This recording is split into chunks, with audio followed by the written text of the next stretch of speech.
Suicide continues to be an issue that is preventable by staying proactive. News Channel 18's Alex Dyro joins us now with more. Alex?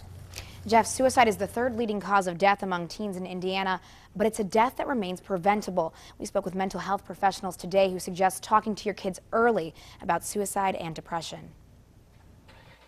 On any given day at the Crisis Center in Lafayette, Jane McCann can expect to receive a call from a troubled teen. It may be someone calling just to talk and vent frustrations, but many times the call will take on a more serious note when a teen calls in expressing suicidal thoughts. McCann says about 35% of the calls received at the center come from those in the 6 to 17-year-old age group, with a large portion of those calls expressing fears of suicide.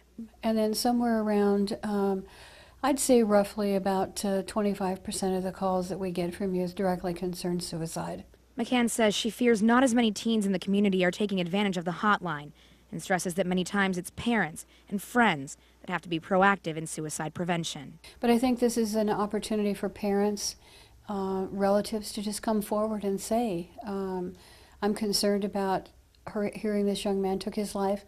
I'm wondering if you've ever thought about that and tell me about what's going on. So when should parents talk to their kids about depression or even suicide? Brittany Dion works with Mental Health America and speaks to children as young as 8 years old about depression and suicidal thoughts in school outreach programs. She says the most important thing a parent can do is keep the lines of communication open. It's so hard to sometimes see those things in children, so the best thing to do is just talk to your child. Like, definitely just talk to them, see how they're doing. And it's never too, children's never too young to talk to them about anything. According to the Tippecanoe County Coroner's Office, since 1988, there have been 385 suicides in Tippecanoe County. 24 of those were teen suicides, and in the last 2 to 3 years, there were no teen suicides. Alex Dyro, News Channel 18.